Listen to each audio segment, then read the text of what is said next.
Krishna, very glad to be once again back with you for this Gita Today session. तो start करेंगे हम short prayers के साथ. आप सभी साथ में रिसाइट कर सकते हैं. ओम अज्ञान तिमिरान्धस्य ज्ञानाञ्जनशलाकया चक्षुरुन्मिलितं तस्मै नमः. नम ओम विष्णुपादाय कृष्णप्रेष्ठाय श्रीमते भक्तिवेदान्त स्वामिने इति नामिने सरस्वती देवी गौरवाणी देवी गौरवाणी प्रचारिणे निर्विशेषशून्यवादी पाश्चात्यदेशतारिणे जय श्री कृष्ण कृष्ण चैतन्य गदाधर श्रीवासादि भक्तवृंद हरे कृष्णा हरे कृष्ण कृष्ण कृष्ण हरे हरे हरे हरे राम राम राम हरे हरे.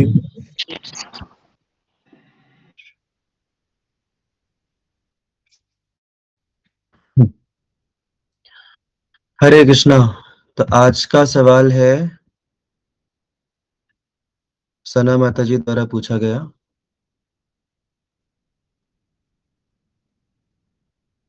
तो सवाल आपके स्क्रीन पे दिख रहा है.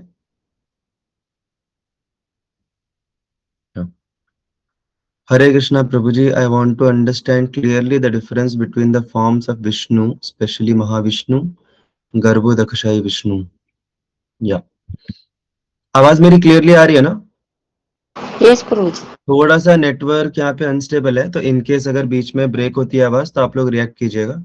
रिएक्ट मतलब you can give a thumbs down, so I will understand that there is some problem with the network. Okay, सो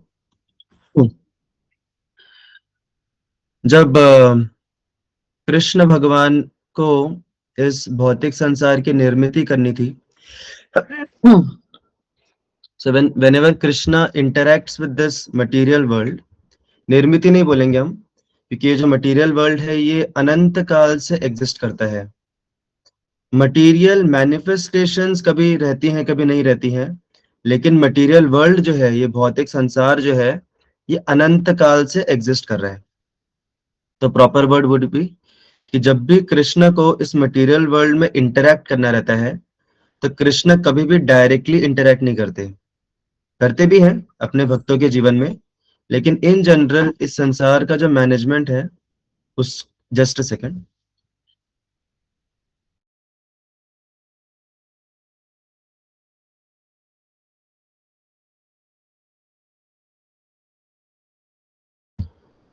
तो कृष्ण को जब भी इंटरैक्ट करना रहता है इस मटेरियल वर्ल्ड में, तो ही डायरेक्टली डजंट गेट इन्वॉल्व, क्योंकि वो दिव्य स्तर पे अपने भक्तों के साथ लीला करने में मग्न है. और यहाँ पे भी इस मटेरियल वर्ल्ड में भी अगर उनको इंटरैक्ट करना रहता है तो वो अपने भक्तों के जीवन में इंटरैक्ट करते हैं. लेकिन इन जनरल जो मटेरियल वर्ल्ड का जो मैनेजमेंट है वो उन्होंने अपने ही एक्सपेंशंस को सौंप के रखा है. तो उनके जो एक्सपेंशंस हैं उनमें से ही एक एक्सपेंशन शिव जी भी है. शिव जी भी अल्टीमेटली कृष्णा की एक्सपेंशन है, जो कि इस मटेरियल एनर्जी के साथ डायरेक्टली डील करते हैं. और ये जो मटेरियल एनर्जी है ये कौन है? ये मटेरियल एनर्जी दुर्गा देवी द्वारा संचालित की जाती है. दुर्गा देवी या पार्वती मैया बोले आप. तो इसीलिए शिव जी और पार्वती मैया हस्बैंड वाइफ है, क्योंकि शिव जी डायरेक्टली इंटरैक्ट करते हैं इस मटेरियल एनर्जी के साथ. फिर अगर उसके और अंदर हम जाते हैं तो जो महाविष्णु है, महाविष्णु को कारणोदक्षाई विष्णु भी कहा जाता है. तो ये पूरा जो भौतिक संसार है ये एक समुद्र जैसा है, इसलिए कई बार लोग ये शब्द यूज करते हैं भव सागर. तो ये जो भव सागर है, इसमें भव का अर्थ किसी को पता है क्या होता है? What is the meaning of भव? ब्रह्म. हाँ, ब्रह्म. नो नो नो, नॉट ब्रह्म.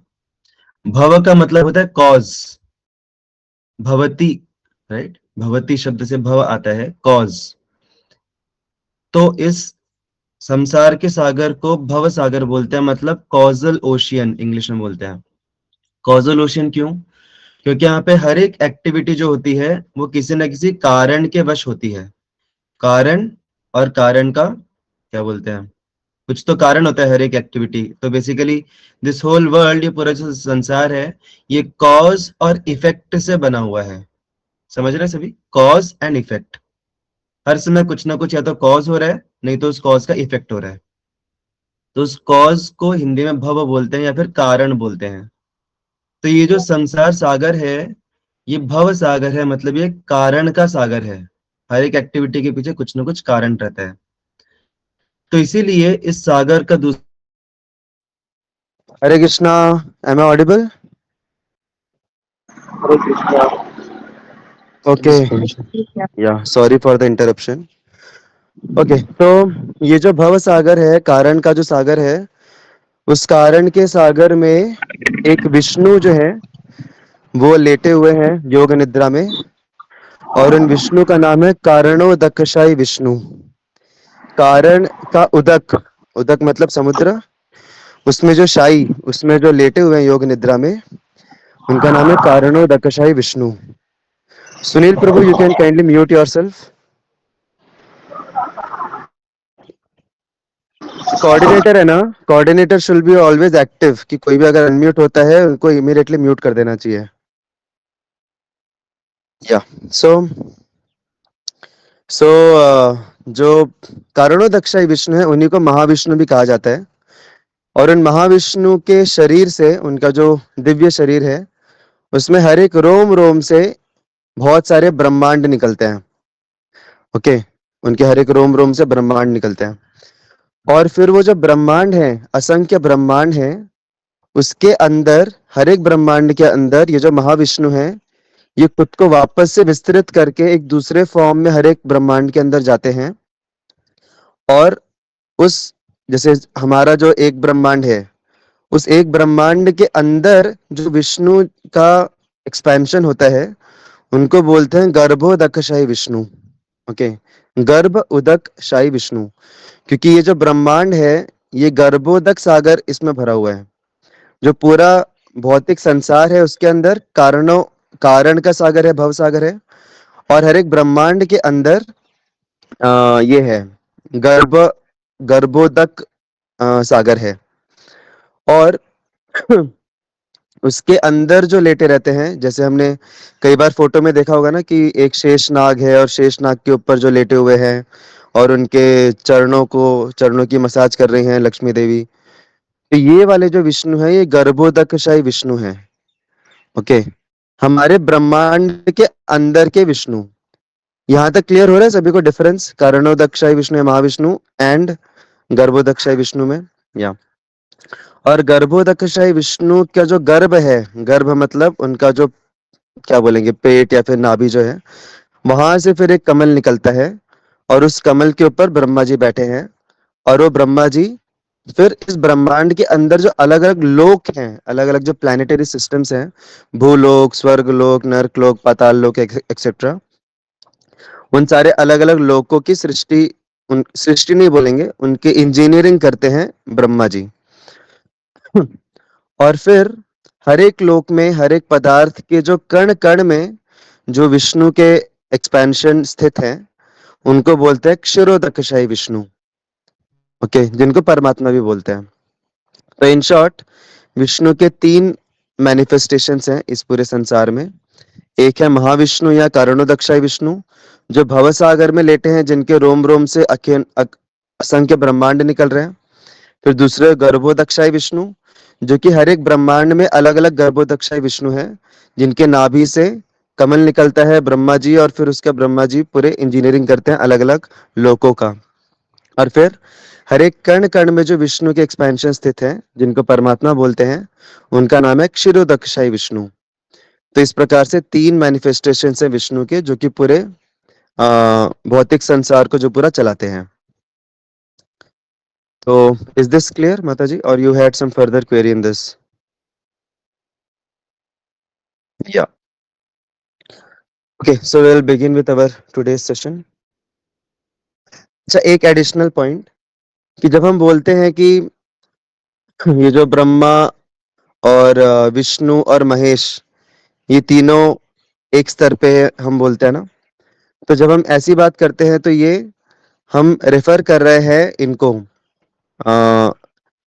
गर्भोदकशाही विष्णु की बात कर रहे हैं, क्योंकि गर्भोदकशाही विष्णु जो हैं, वो ब्रह्मांड को मेंटेन करते हैं।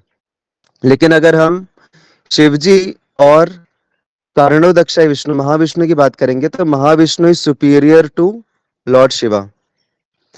लेकिन अगर हम सदाशिव की बात करते हैं, सदाशिव जो है वो आध्यात्मिक जगत में रहते हैं, वैकुंठ में उनका भी एक स्थान है सदाशिव जी का। तो अगर हम सदाशिव जी और कारणोदक्षाय विष्णु को अगर हम कंपेयर करते हैं महाविष्णु को, तो Sadashiv is superior to Mahavishnu.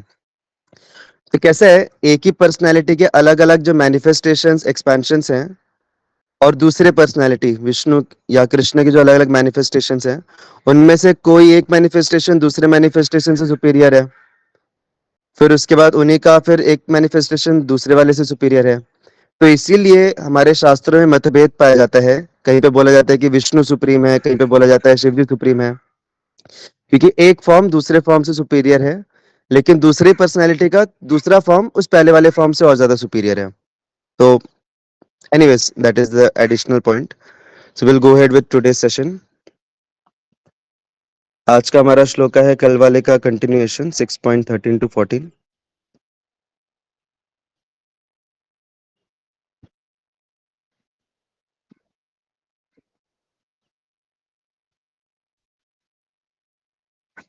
तो आप सभी रिपीट कर सकते हैं साथ में। समम काय शिरो ग्रीवम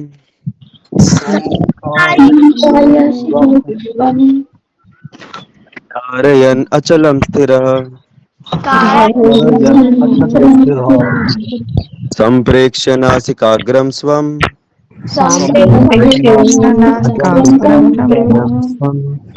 दिशश्चानवलोकयन् प्रशान्तात्मा प्रशान्तात्मा विगतभिर्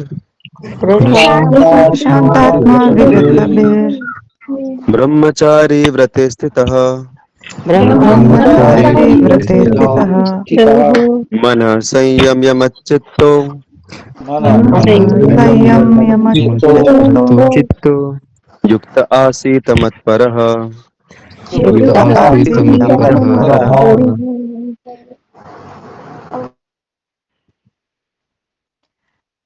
Hare Krishna. Translation. One should hold one's body, neck and head erect in a straight line and stare steadily at the tip of the nose. Thus, with an unagitated, subdued mind, devoid of fear, completely free from sex life, one should meditate upon me within the heart and make me the ultimate goal of life. Hare Krishna. Hare Krishna. Thank you माता जी। तो हमने कल के session में discuss किया था कि अगर हमें अपने जीवन के सारे भय और सारे जो चिंताएं हैं इनसे मुक्त होना है, तो इसके दो रास्ते हैं। एक तो है खुद को स्ट्रांग बनाओ और दूसरा है किसी एक अल्टीमेट स्ट्रांग की शरण लो। तो जो लोग खुद को स्ट्रांग करने का प्रयास करते हैं वो लोग अपने जीवन में से हर एक इमोशन और हर एक चीज को निगेट करने का प्रयास करते हैं, क्योंकि उनको ऐसा लगता है कि हमारे इमोशंस हमारी अटैचमेंट्स ये हमें वीकन करती हैं, तो ना ही कुछ रहेगा हमारे जीवन में ना ही हम वीक होंगे। और इस प्रकार से वो अपने जीवन को शून्य बना के फिर खुद को स्ट्रांग बनाने का प्रयास करते हैं। लेकिन हमारे शास्त्र जो है वो हमें एक हायर लेवल का अंडरस्टैंडिंग देते हैं, जिसमें हम एक सुप्रीमली पावरफुल जो है उनकी शरण ले सकते हैं और उनकी शरण प्राप्त करके हम अपने जीवन के सारे भय और चिंताओं से मुक्त हो सकते हैं। तो वो जो सुप्रीम है उसकी शरण लेने के दो मार्ग हैं जो हमने कल चर्चा किए थे। एक मार्ग है कि उस सुप्रीम को अपने अंदर ढूंढो और दूसरा मार्ग है उस सुप्रीम को अपने आसपास हर जगह पे ढूंढो। तो किसी को याद है हमने कौन सा एग्जाम्पल लिया था इन दोनों मार्ग को एक्सप्लेन करने के लिए? टैप वाटर और हैंडपंप का। या वेरी गुड। तो हैंडपंप के माध्यम से हम ग्राउंड वाटर जो है उसको मेहनत करके बाहर निकालते हैं अपने बलबूते पे। उसी प्रकार से जो अष्टांग योगी रहते हैं, अष्टांग योगी बहुत कठिन तपस्या और प्रयास करके अपने अंदर, अंदर मतलब अंदर ही नहीं, बहुत अंदर, अंदर क्योंकि हमारा मन बुद्धि अहंकार विकार ये सब भी हैं, लेकिन बहुत अंदर जो परमात्मा स्थित है उनका साक्षात्कार करने का प्रयास करते हैं बहुत मेहनत करके, जो कि हैंडपंप जैसा प्रोसेस है। हैंडपंप के माध्यम से बहुत व्यक्ति मेहनत कर करके जमीन के अंदर से पानी निकालता है। लेकिन दूसरा जो तरीका है वो क्या है? जैसे टैप वाटर रहता है, टैप वाटर में म्युनिसिपल कॉरपोरेशन मेहनत करती है और उनकी कृपा से हमें डायरेक्टली हमारे घर में पानी एक्सेसिबल फॉर्म में मिल जाता है।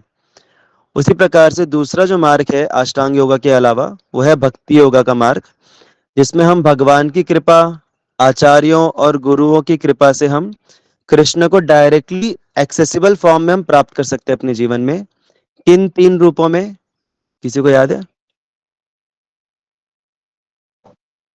भगवान कौन से 3 मैनिफेस्टेशन से बहुत ज्यादा एक्सेसिबल है हमारे आसपास?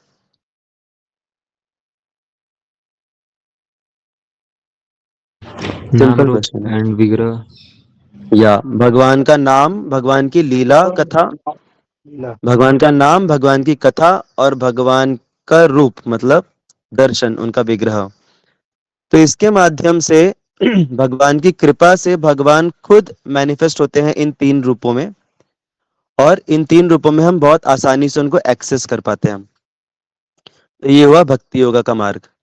लेकिन ये दोनों जो मार्ग हैं, चाहे आप अष्टांग योगा की बात करो जिसमें परमात्मा के ऊपर ध्यान लगाता है व्यक्ति, योगी, या फिर आप भक्ति योगा की बात करें जिसमें जो योगी है वो डायरेक्टली भगवान के इन एक्सेसिबल फॉर्म्स के ऊपर ध्यान लगाता है, दोनों में ध्यान की जरूरत है।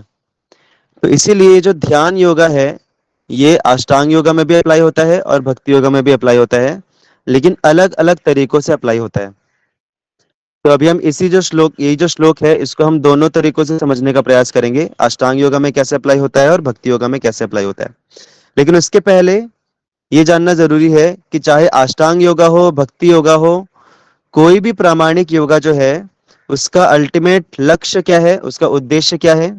कोई बता सकता है? इस श्लोक में दिया हुआ है। Make God the ultimate goal of life. या one should meditate upon me within the heart and make me the ultimate goal of life. मत परह, राइट? तो बहुत क्लियरली भगवान बोल रहे हैं, कुछ कुछ इसमें एम्बिग्यूटी, कुछ डाउट है क्या? नहीं है डाउट, सिंपली डायरेक्टली बोल रहे हैं मेरे ऊपर ध्यान करो, डायरेक्ट। फिर भी लोग समझ नहीं पाते। तो अल्टीमेट गोल है भगवान के ऊपर ध्यान को स्थित करना। तो ये तो अल्टीमेट गोल बताया है और उसके साथ साथ प्रोसेस भी बताया है यहाँ पे। तो प्रोसेस क्या बताया है? One should hold one's body, neck and head erect in the straight line and stare steadily at the tip of the nose. तो जो ध्यान योगी रहता है, ध्यान योगी नहीं, सॉरी, अष्टांग योगी जो रहता है वो क्या करता है? वो ध्यान लगाता है अंदर की तरफ और परमात्मा के ऊपर फोकस करने का प्रयास करता है, और आसपास जो भी डिस्टरबेंसेस रहते हैं, जनरली किसी भी योगी को 2 प्रकार के डिस्टरबेंसेस होते हैं। एक रहता है डिस्ट्रैक्शन और दूसरा रहता है स्लीप।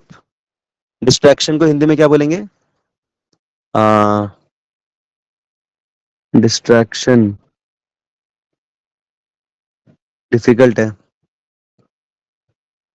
सबको पता है लेकिन डिस्ट्रैक्शन का मीनिंग? विचलित होना। हाँ, विचलित होना। या विचलित होना कुछ हद तक बोल सकते हैं। तो एक हुआ डिस्ट्रैक्शन और दूसरा हुआ स्लीप। स्लीप तो बहुत इजी है, निद्रा। तो जो ध्यान योगी है, जो अष्टांग योगी है, वो इस प्रकार से खुद एकदम स्ट्रेट बैठ के और नाक के, क्या बोलते हैं, एंड पॉइंट पे फोकस करके वो इन दोनों से विजय प्राप्त करता है, डिस्ट्रैक्शन से और नींद से। अच्छा, अभी आप मुझे बताइए, जो भक्ति योगी है उसको ध्यान लगाने की जरूरत पड़ती है क्या कभी? हम लोग भी कभी ध्यान लगाते हैं क्या? हम लोग कब ध्यान लगाते हैं? कौन से प्रोसेस, कौन सी एक्टिविटी में सबसे ज्यादा ध्यान कब लगता है? Chanting. हाँ, चैंटिंग में। Very good. चैंटिंग में। तो ये जो ध्यान लगाने वाले जो प्रोसेस हैं ये हमारे भक्ति योगी के लिए चैंटिंग में बहुत काम आते हैं। तो इसीलिए कभी भी आप जपा सेमिनार आप कोई भी अटेंड करें, सबसे पहले ये चीज बताई जाती है फिजिकल लेवल पे हम कैसे खुद को डिस्ट्रैक्शन से और निद्रा से हम मुक्त करें। और इसके लिए ये बहुत इंपॉर्टेंट एस्पेक्ट है कि हम कभी भी जब चैंटिंग करने बैठते हैं तो हमें कोशिश करना चाहिए कि हम एकदम स्ट्रेट बैठे, क्योंकि अगर हम ऐसे आराम से एकदम रिलैक्स होके बैठेंगे ना, तो बहुत ज्यादा चांसेस है कि हमें नींद आ जाएगी। तो रिलैक्स नहीं बैठना चाहिए और एकदम भी इनकन्वीनियंट भी नहीं बैठना चाहिए, स्ट्रेट बैठना चाहिए, पहली बात। दूसरी बात, हमें अपनी आंखों को ना ही बंद करना चाहिए और ना ही एकदम खुला रखना चाहिए। एकदम खुला रखेंगे तो हम इधर उधर देखते रहेंगे, डिस्ट्रैक्शन होगा, और अगर बंद रखेंगे तो नींद आ जाएगी। तो इसीलिए डिवोटीज जनरली क्या करते हैं, अपनी आंखों को आधी क्लोज रखते हैं, आधी ओपन रखते हैं। और अम, ऐसा एकदम हार्ड एंड फास्ट रूल नहीं है, बहुत सभी लोग करते भी नहीं है कि नाक के ऊपर फोकस करना। लेकिन पॉइंट पर्पस क्या है कि आंखों को ना ही पूरा खुला रखिए और ना ही पूरा बंद रखिए। पूरी खुली रखेंगे, इधर उधर देखेंगे तो डिस्ट्रैक्शन होगा, नाम के ऊपर फोकस नहीं लग पाएगा। और अगर पूरी बंद करके रखेंगे लंबे समय तक तो फिर नींद आने की बहुत ज्यादा चांसेस है। So this is the best optimum way to chant physically, कि हम स्ट्रेट बैठे और स्ट्रेट बैठ के हम आंखों को आधी क्लोज्ड और आधी ओपन रखें। तो वहां पे ये हमारे भक्ति योगा प्रोसेस में अप्लाई होता है। उसके बाद क्या पॉइंट बताया गया है कि with an unagitated subdued mind divide of fear and completely free from sex life. तो पहला जो एस्पेक्ट था वो फिजिकल एस्पेक्ट था। अभी ये जो सारे एस्पेक्ट्स है ये थोड़े सटल लेवल पे हैं, ये मेंटल लेवल पे ये टिप्स बताई गई हैं ध्यान योगा की। तो पहला टिप क्या है कि अनएजिटेटेड रहना है। तो यहाँ पे एक्चुअली एजिटेटेड वर्ड जो है वो विचलित, हम बोल सकते हैं उसको समानार्थी। तो जो ध्यान योगी, जो अष्टांग योगी है, उसको वो विचलित होने से खुद को बचाता कैसे है? वो अपना घर बार छोड़ के, सारी जिम्मेदारियां छोड़ के, सब कुछ छोड़ के, इस पूरे संसार का त्याग करके वो जंगल में जाता है या फिर पहाड़ पे जाता है और खुद को आइसोलेट करके पूरे तरीके से अपने ध्यान को लगाता है परमात्मा के साक्षात्कार में। तो आप लोग जब भी योगी वर्ड सुनते हैं तो आप लोगों को यही ध्यान आता होगा कि कोई तो योगी है, वो जंगल में बैठा हुआ है, तपस्या कर रहा है, राइट, आसपास कोई भी नहीं है। तो उसका कारण ये है क्योंकि उसको सारे विचलित परिवेशों से बचना है। तो ये हुआ अष्टांग योगी के बारे में। भक्ति योगी इसको कैसे अप्लाई कर सकता है? Can anyone tell how can bhakti yogi protect himself from being विचलित? इस संसार में बहुत सारे, जैसे हम अपने जीवन में भी देखते हैं कि बहुत सारे ऐसे एजेंट्स रहते हैं। हम अगर चैंटिंग करने बैठते हैं तो सबसे बड़ा एजेंट क्या रहता है? Mobile phone. मोबाइल फोन का नोटिफिकेशन बजना शुरू हो जाता है, या फिर कोई व्यक्ति आके कुछ बोल देता है, या फिर मन में अलग अलग प्रकार के विचार आते रहते हैं। तो इस विचलित स्थिति से हम कैसे बचे भक्ति योगा का पालन करते हुए? Can anyone give some points regarding this? भक्त के संग में रहेंगे तो ये डिस्ट्रैक्शन नहीं आएगा। Wow, amazing point. तालियां प्रोजेक्ट के लिए, जोरदार तालियां। मुझे लगा नहीं था इतना इमिडिएटली ये रिस्पॉन्स आएगा। Amazing, very good. तो अम, भक्ति योगा में आइसोलेशन, खुद को आइसोलेट करने का मतलब होता है, जैसे हमने कई बार डिस्कस किया ना, कि भक्ति yoga is a positive process. वो नेगेटिव चीजों को नकारने वाला प्रोसेस नहीं है, पॉजिटिव चीजों को अपनाने वाला प्रोसेस है। तो हम जब बात करते हैं कि हमें विचलित संग से दूर जाना है, इसका मतलब ये नहीं कि हम सब कुछ छोड़ दें। इसका मतलब ये है कि हम पॉजिटिव ऐसे संग में आके जप करें, ऐसे संग में आके भक्ति करें जो हमें पॉजिटिवली विचलित करता है। पॉजिटिवली विचलित करने का मतलब क्या हुआ? हमें भगवान की ओर लेके जाता है, भगवान का नाम रूप गुण लीला इनके लिए और ज्यादा प्रेरित करता है। ऐसे संग में आके हम भक्ति करते हैं तो हमारा भक्ति बहुत पावरफुली होता है, बहुत स्ट्रांगली होता है। जैसे आपको मैं ये जो पॉजिटिव विचलित है उसके बारे में मेरे ध्यान में एक अच्छा एक पॉइंट आता है। जैसे जब जो आध्यात्मिक जगत है या फिर कृष्ण लीला जो है, उसमें गोपियां जो हैं, गोपियां भी ध्यान करती हैं, गोपियां भी मेडिटेट करती हैं। क्या कोई बता सकता है गोपियां क्यों मेडिटेट करती हैं? वो तो कृष्ण के निकटतम भक्त हैं, वो क्यों मेडिटेट करती हैं, वो क्यों ध्यान लगाती हैं? Anyone can tell?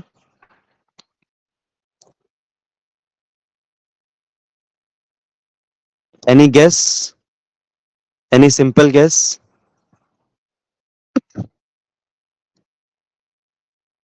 गोपियां ध्यान क्यों लगाती हैं, मेडिटेशन क्यों करती हैं? उनको तो जीवन का परम लक्ष्य प्राप्त हो गया है। Okay, so will not spend much time in this.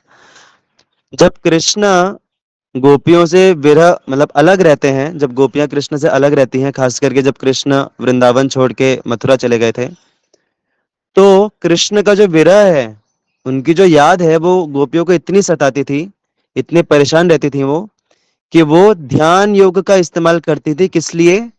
Krishna को भूलने के लिए। क्योंकि कृष्ण की याद उनको इतनी परेशान करती थी कि उनको भूलने के लिए वो मेडिटेशन करती थी कि किसी ना किसी तरीके से हम कृष्ण को भूल जाएं। ऐसा मेडिटेशन करती थी वो। हम लोग यहाँ पे मेडिटेशन कर रहे हैं कृष्ण को याद करने के लिए, और उनका स्तर क्या है? कृष्ण उनको नेचुरली इतने याद आते हैं कि वो कृष्ण को भूलने के लिए मेडिटेशन करती थी, जिससे वो थोड़ी शांत रह पाए। लेकिन आप में से किस किस को लगता है कि वो इस मेडिटेशन में सफल होती होंगी? Not at all. क्योंकि जैसे ही वो मेडिटेट करना शुरू कर देती थी, इमीडिएटली उनको कृष्ण का स्मरण और ज्यादा से ज्यादा होने लग जाता था। तो यहाँ पे ये जो कृष्ण का जो स्मरण है, ये एक पॉजिटिव एजिटेशन है, पॉजिटिव विचलित, क्या बोलेंगे, विचलन है। अभी विचलित का मेरे को ये वर्ड नहीं समझ रहा। पॉजिटिव विचलन बोल सकते हैं हम, पॉजिटिव विचलन है। तो हमारे जीवन का लक्ष्य अविचलित होना नहीं है, हमारे जीवन का लक्ष्य है पॉजिटिवली विचलित होना, कृष्णा कॉन्शियसनेस में, भगवान का नाम रूप गुण लीला और सेवा के लिए विचलित होना। जितना ज्यादा हम भक्ति में विचलित होंगे, भक्ति में विचलित होने का मतलब क्या हुआ? क्या भक्ति में आने के बाद भी हमें कोई एंजाइटी रहती है क्या? कोई रहती है एंजाइटी भक्ति में आने के बाद?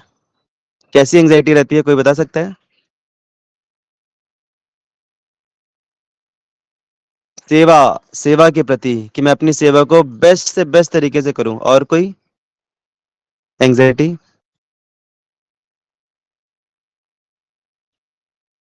सब सेवा सेवा ही बोल रहे हैं, और कुछ?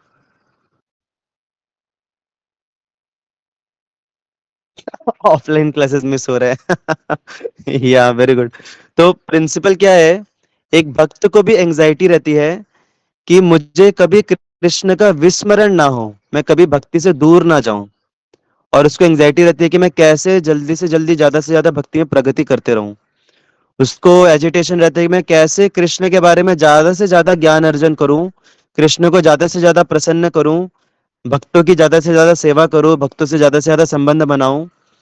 तो इस प्रकार का जो एजिटेशन है, विचलित विचलन है, वो पॉजिटिव विचलन है। और जितना ज्यादा हम पॉजिटिव विचलन होंगे, विचलित होंगे पॉजिटिवली, उतना ज्यादा हम भौतिक स्तर पे, मटेरियल लेवल पे हमें चीजें डिस्टर्ब नहीं करेंगी। जैसे मैंने एक उदाहरण दिया था कि एक स्त्री जो थी, मतलब एक योगी है, वो मेडिटेशन कर रहे थे, और अचानक से उनको एक स्त्री के, क्या बोलते हैं, मतलब जंगल में एक योगी, ये हमारे पुराणों में कथा आती है, एक योगी जंगल में बैठ के ध्यान लगा रहे थे, और एक स्त्री दौड़ते हुए जाती है और उसके पैर लग जाते हैं इस योगी को, और वो जो स्त्री है वो सॉरी सॉरी बोल के फिर वो भागने लग जाती है आगे। तो ये योगी बहुत गुस्सा हो जाते हैं कि अरे कैसे, इसको इतना भी नहीं पता योगी हूं मैं, मेरे को चरण लग गए इसके।